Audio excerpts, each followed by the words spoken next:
we're now going to be talking about something we've actually started to talk about quite a lot here, human trafficking and slavery. You could argue that the Asian Network has done quite a lot in educating people about these things happening here, but also in South Asia as well.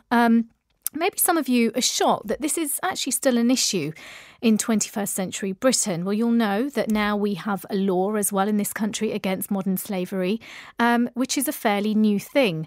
My next guests are from the UK-based charity Kindled Spirit. Now, they give support to NGOs in India dealing with victims of trafficking. But do you think that this is a problem that can ever be eradicated? Richard Cribb is the managing trustee of Kindled Spirit, and Amit Mashru, who is also involved with the charity. And I'm pleased to say that they're both speaking to me from our studio in Leicester. Good morning to both of you. Good morning. Good morning. Thank you very much for joining us on the BBC Asian Network. Let's start with you, Richard. Tell us what Kindled Spirit does. I've been looking a little bit on your website, and I know that you've got a current project as well. So just tell us a little bit about your organisation. So what we've done 3 years ago when we formed the charity, it was all about supporting the victims of human trafficking in Mumbai. There's a large number of girls each year are trafficked from within India to the city of Mumbai, either into commercial sex industry or into domestic servitude. And we're set up to work with an NGO in Mumbai called Shamatha, who take the rescued girls, work with them, give them counselling, vocational training, life skill training, with the sole purpose of setting them up to live an independent and fulfilling life in the city of Mumbai. And we've checked out the model, and it just works extremely well. The lady that runs Shamatha, Bharti Taliani, she is a very professional social worker and counsellor, and she works with the girls, with her team.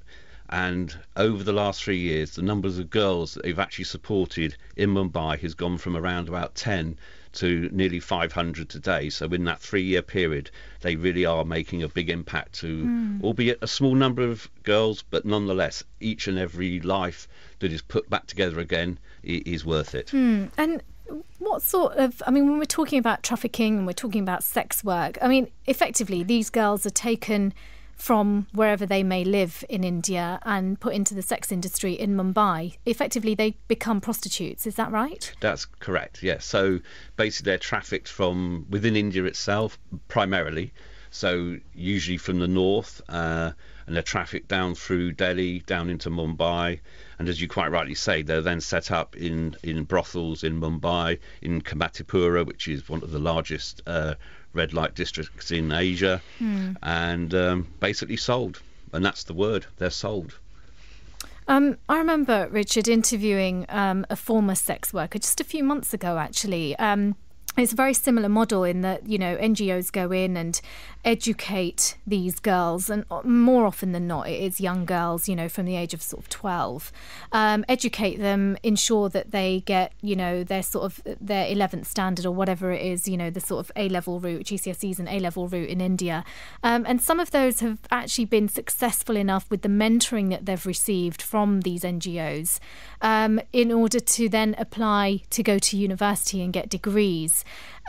One thing that struck me when I was interviewing these people a few months ago is that, they called themselves the children of sex workers. So therefore, sex work to them was something that they'd just grown up with.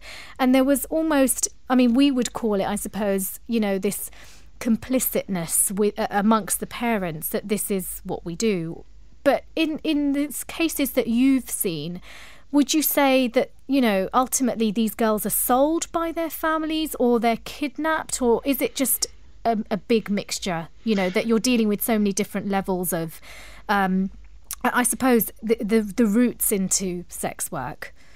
I think the people that we deal with are very much those that have been sold, or parents have been duped, because that's one of the big problems. If parents are looking for an alternative life for their children, and therefore these traffickers come along and dupe the parents into selling their children, telling them they're going to have a better life, etc., etc. And of course, it isn't true at all.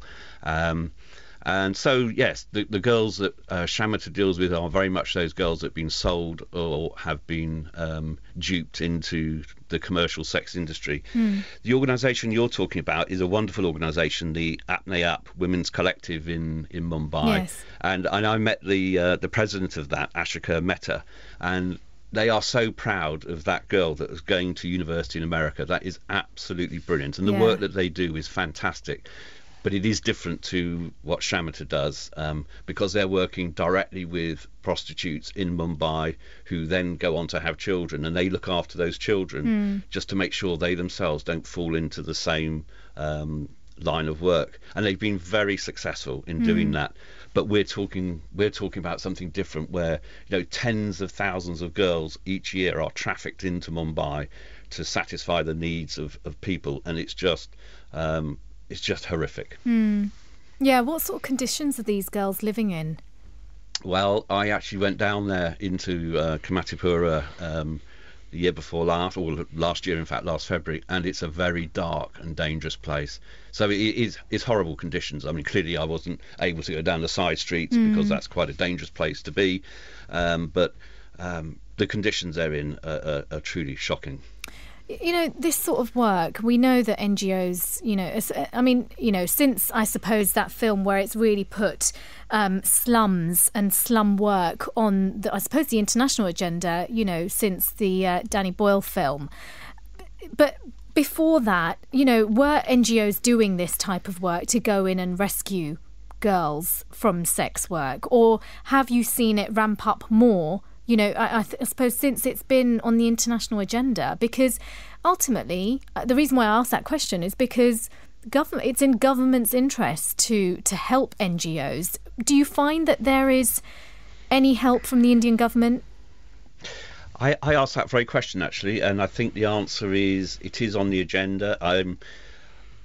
I think there's been a lot of caring people in India trying to solve this problem for many years. So I don't think it's a new problem. I think what it is, it's awareness, and that's part of what our campaign is about, is raising people's awareness. So I think, from an India perspective, more people are aware of this now, and it's been quite interesting with this campaign. I've been talking to many people who are just completely unaware of what goes on, and these people, their families are in India, they live in India, and they are completely unaware. And I think that's the power of the media, is that we can use the media to raise the awareness and raise people's attention of what's going on. And of course, it's that then that makes government want to change the law. I mean, don't get me wrong, this is illegal in India. India has put the right laws in place, and it's a very hard thing.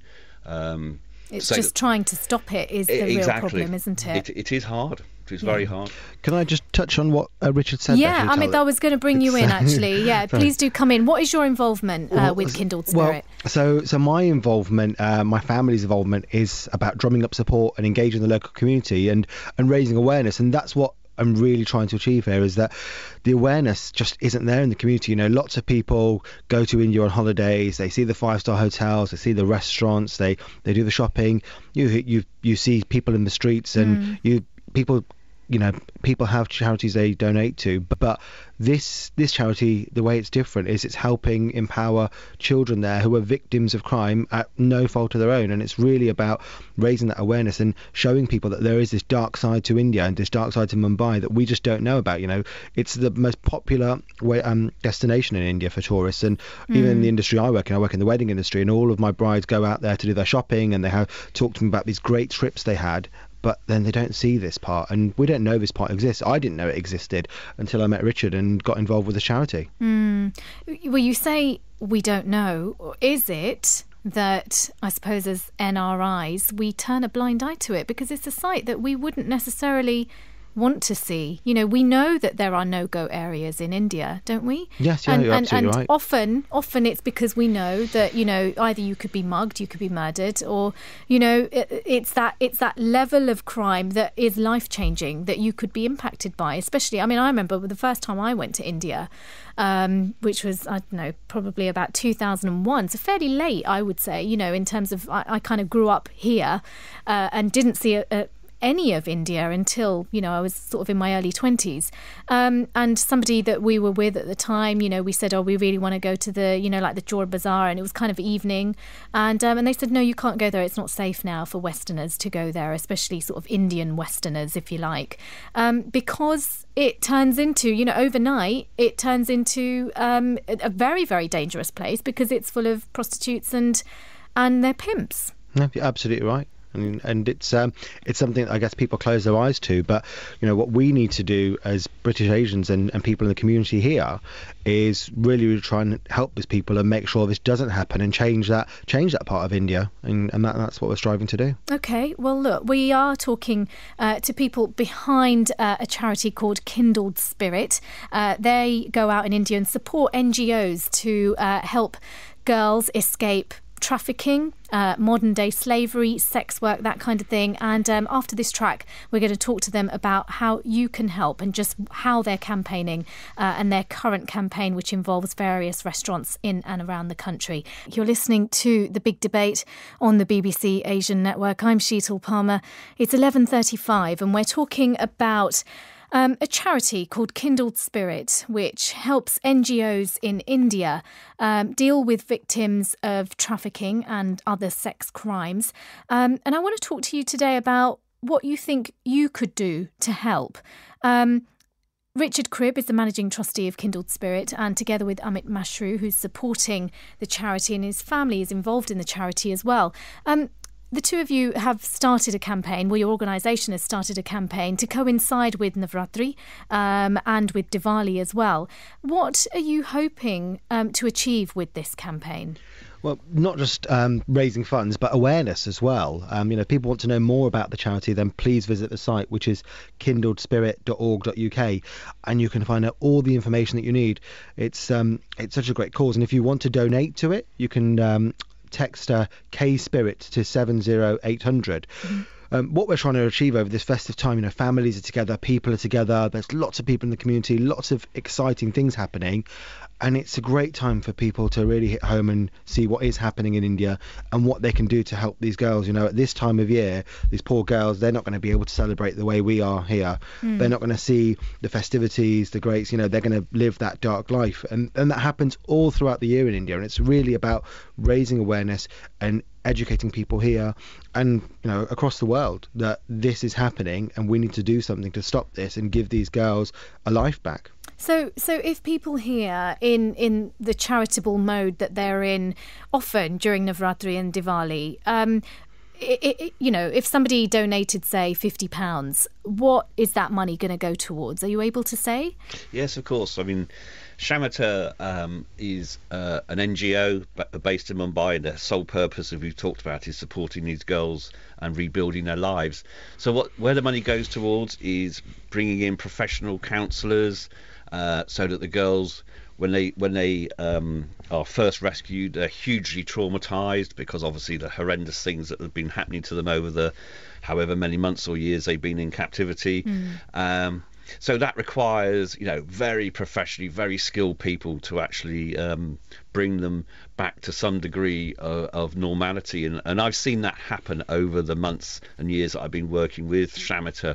I've seen girls that were traumatised when they first were rescued, and I've seen at the end of the process, which can take anything from 15 to 18 months, it obviously varies girl to girl, but they have to go through this process of counselling. Then they are taught vocational skills, so they bring people in who have got various trainings in whether that be craft work, whether that be cooking. We've got girls that work in banks. We've actually got girls who've joined the Mumbai police force. Right. So actually what we've got is different skills, different girls, so that they need to be professionally trained. They need to be taught life skills because, of course, these girls were sold or stolen when they were 11 or 12. So they don't know everything about life in terms of how to save money, how to spend money, how to do whatever it is they have to do. So they're taught life skills. And then ultimately, the girls, 3 or 4 or 5 of them, will club together and they'll go and rent an accommodation so that they can then go out, do the work that they've been trained to do. They earn the money, they pay their own rent, then they become just a member of the Mumbai society, and they become anonymous, and that's all they want to do. Well, that's it. Well, and it is a long process, isn't it? Process. I mean, you know, Shamatha must also have psychologists, psychiatrists, that kind of thing. You know, this isn't just about adjusting to life. This is really about, I suppose, reconciling, you know, what the life that they've been living for the last few years, isn't it? Absolutely right. And so it's that, and that is the start of the process when they bring the counsellors in. They are trained psychologists, and they use various forms that can be through art, through drama, and it's to get that anger.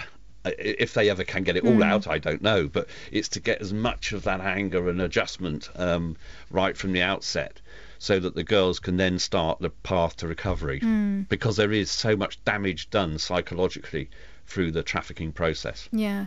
Richard, how are you hoping that people, you know, will get involved with your campaign? What can they do? Ultimately, as Amit said, it's about raising awareness, but if people can donate at this time, it would be wonderful. And, you know, our website, kindlespirit.org.uk, or the text to donate number, that K-Spirit to 70800. That money is then used to fund the professionals that are required to help these girls rebuild their lives. And, you know, also, you know, we have 20 plus restaurants that are named on our website. If you live in various parts of the country, that could be in Aberdeen, it could be in Nottingham, Leicester, various parts of the country, Leamington Spa, Warwick. We have restaurants all over the country that are raising the awareness for us. So go and have a curry there and text to donate whilst you're in there, or donate some money into the collection boxes which are in the restaurants. Or there's businesses here in Leicester and Leamington that have got posters in their window. You'll see the Kindled Spirit logo as you go walking about. So ultimately, it is about donating so that we can support more girls. The model works. It's brilliant, the way that these girls their lives are rebuilt. And some of those girls go on to be models for other girls who then can, you know, it's becoming quite a cycle now, where, you know, we've gone from 10 girls 3 years ago to nearly 500 today, and that model can just get bigger and bigger. And the more funds that we have, we can employ more professionally trained counsellors, more vocational trainers, and ultimately more girls that we can support. Yeah, there's a list of the restaurants that are involved in your campaign on your website. There are. So listeners can just go to that website and have a quick scroll down. None in London at the moment, though, but they are mostly sort of East Midlands based, aren't they? That's right. Yeah. We've got in East and West Midlands, but we are in Bath as well. West Byfleet in Surrey is the nearest one in London. or there's a text number if you want to donate via text as well. Yes. Just Amit, your own involvement with the charity, it's a family involvement, isn't it? Why then this you know, it's quite a big deal for a whole family, I suppose, to be involved in a cause like this. It's just something that's important to us. You know, as a family, we run our family company together. We're in the community together, and we see and know lots of people. And it's about raising awareness to the people we know, and getting them involved as well. You know, I've been working with Richard and getting restaurants involved, getting partners involved. You'll see us out on the streets on Diwali as well. So if you're on Belgrave Road when it's Diwali, we'll have some orange buckets going around the streets, and please do donate. And we'll also have a little station just outside our offices. Mazza restaurant, Belgrave Road, next to another restaurant, Jai Bunny. And we'll be there, and if you want some more information, you know, come over there by all means, and we'll be happy to talk to people. But for us as a family, you know, we're lucky enough to be in the position we're in, and we've grown in the community, and we've been in the community for a long time, and it's about raising awareness and teaching people that we know about this and showing them this cause. And Amit, would you say that when you're out in those areas, you know, there will be lots of people from India there? Is the awareness there, firstly, and is the support there? Because there'll be a lot of people that say, you know, I was struggling, you know, my family was struggling, we didn't enter sex work, but, you know, there's other people that need charity as well.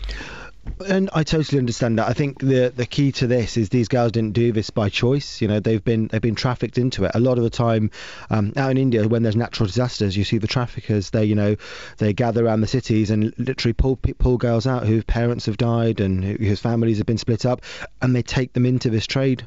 And it's a really, really sad story. It's not by choice that they've done this. They've done it they've done it because they've been forced to, and a lot of the time under duress, and their families have been made false promises, thinking they're giving these girls a better chance, and then unfortunately they see the horrors. There are lots of commendable charities out there, and this is one of them, and this one helps young girls who don't have a choice in their life. And a lot of the time, unfortunately, we see it in India, and you see it culturally, that girls get shunned and girls get put to the side, and it's about helping them.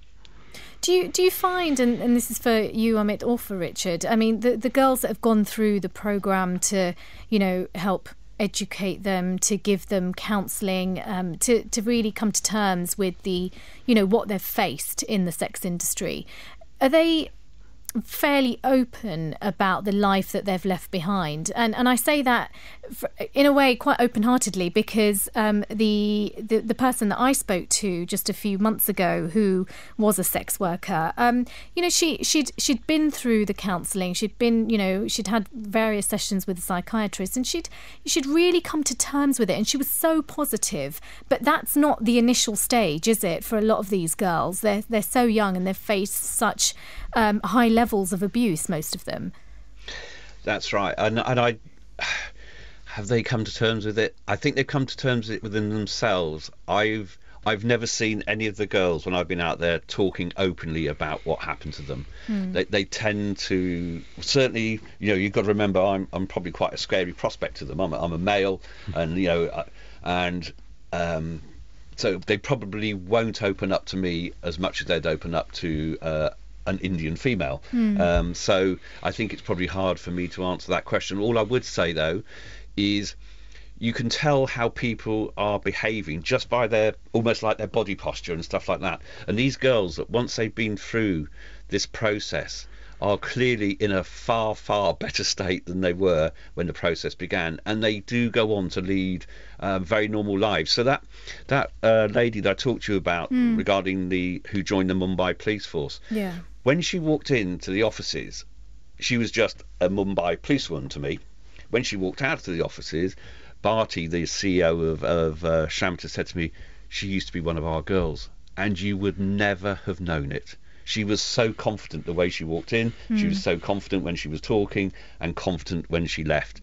And I was just completely blown away by the very fact that she, once upon a time, was wholly traumatised. And there she was, donning a police uniform and just being a member of the Mumbai society, which is what she wanted to be. Yeah, and relatively a position of authority as well. Absolutely. Which is amazing. But there must be some... I suppose there must be some that kind of slip through the net that aren't as successful in their rehabilitation. There are. Inevitably, that's going to be the case. And that's probably down to a number of factors, isn't it? It's about someone's own personal makeup, but also the traumas that they've suffered at the hands of the traffickers. So at the end of the day, you're never going to solve the problem 100%. But for every life that's put back together again, it's worth it. Yeah, of course it is. Now, with this campaign, I mean, you really are hoping that, I mean, you've kind of signposted it as a Navratri and Diwali campaign, but fundraising goes on throughout the whole of the year, doesn't it? Yes, absolutely. Yeah. What are you hoping? I mean, are you really trying to get people to donate to you during Navratri? Because ultimately, it is a female-centric festival, isn't it? Yeah, absolutely. I mean, this time of year, as I said before, families are together, people are together. There's lots of exciting things happening, and it's a festive time. And people at this time of year my own family does tend to donate to charity more than they would at other times, because it's a time of giving and celebrating. And hitting on the female part, and that's an amazing point to make. At this female-centric time of year, it's about showing that these girls out there, that they're not going to have this celebration. They're not going to see their families because that's been taken from them, and they'll never see their families again. We want to give these girls a chance to build themselves lives and stop this happening to their children and to other people. And Amit, you've been out there as well, haven't you? I haven't been out and seen the project myself, no, but my family have been supporting it. What would you say was, I suppose, their reaction to seeing it? Because it's one thing supporting a charity and donating, and then when you go out there and actually see the conditions, as Richard mentioned, looking at the kind of life and the lifestyle and just, what is open to these girls. There must be something that shocks you to the core, being Indian yourself, that other Indians are going through this. Well, it's a horror story, isn't it? It's something that you never dream of. We live here, and people, everybody we see in the community, they have comfortable lives and they're working away, and then to see something like this, it's something you only read about, not something you get to see with your own eyes. And that's what a lot of people won't get to do. That's why please do have a look at the website, kindledspirit.org.uk, and have a look at the project and see what we are trying to achieve and see what these girls are having to live through. You say you're trying to support girls through engagement, education and effectively then empowerment. We talked a little bit about life skills and being able to go to the bank, for example, and earning money and that kind of thing. What would you say was the most important thing for these girls once they're being helped by Shamata? I think it's self-respect and confidence. I think it's about rebuilding that again. I mean, they've obviously been through a horrendous, traumatic time for the period of time that they're enslaved. So once they get through that trauma process with the counsellors and the psychologists, it is about building their self-respect and their confidence. And you can see that. It takes a period of time. It takes a 15 to 18 months we've talked about. But then it puts the girls on a footing where they can then go on and build their lives and are self-sustainable. And the model is just perfect in that respect. Yeah, you talked a lot about that model. Just explain to those of us that don't necessarily know it's or who have tuned in late. Explain how the model works. As you're a charity here and you support this NGO in Mumbai. And then the model is that they take girls through funding received from the UK. Exactly. Yeah. And then they take girls and put them through counselling and vocational training. Exactly. So once the girls have been rescued, they will take a number of the girls into their skills development centre. That's a residential centre. It's a fairly small place, but nonetheless, it's the quality that goes on inside the doors, behind the doors, that matter. So the girls will come in traumatised. They'll be with the counsellors. They'll be with the psychologists. And once they're in a position to move on to the kind of vocational training and the life skill training, then that's what they do. And they train them to be caterers. They train them to be chefs, craft making, whatever it happens to be. Is it the sort of work that they would choose for themselves anyway, or is it they're just limited as to what they can put them through? I think that limit is being lifted. I think when Shamata started 3 years ago, I think they thought craft making was an easy option, cooking was an easy option. But as we've already discussed, these girls are now going on to do other things, join the police, work in banks, work in shops. So I think as Shamata itself grows, as Kindled Spirit grows, then actually the world is growing with us, and we can actually let these girls go off and do much more exciting things. And you already mentioned about the girl that's going to university in America. There should be no limits for these girls. They should be able to go and do everything that everybody else does, and I think Shamata is giving them that vehicle to do that. Okay. And is it just girls that you're dealing with through this group, this NGO, or is it boys as well? No, it is girls. It is purely girls, but you're quite right. The subject of young boys being trafficked again into the commercial sex industry is becoming a bigger problem, not just in India but globally as well. So that is a big problem, but Shamata is purely girls. Okay, well, Richard Cribb and Amit Mashru, thank you very much for joining us today. Your organisation again is kindledspirit.org.uk, and this is a campaign that you really want to highlight, don't you, through Navratri and Diwali, and just again through the restaurants that are supporting you. So people can literally text via that number that's on your website, or you can even just put, I suppose, donations in through the charity boxes in the restaurants. That's correct. We also have BT My Donate on our website, so you can actually pay by credit card or debit card directly to the charity. Wonderful. Thank you very much. Amit, did you want to come in there for a I'll final just say word? There's no excuses for anybody to not be able to donate. There's a medium for everyone, from donating cash on in the restaurants to on the streets of Diwali, texting the number 70800 or from the My Donate. So please think about these girls, think about this time of year and what we can do for them. Okay, Amit Mashru and Richard Cribb from Kindled Spirit, thank you very much for joining us from our studio in Leicester.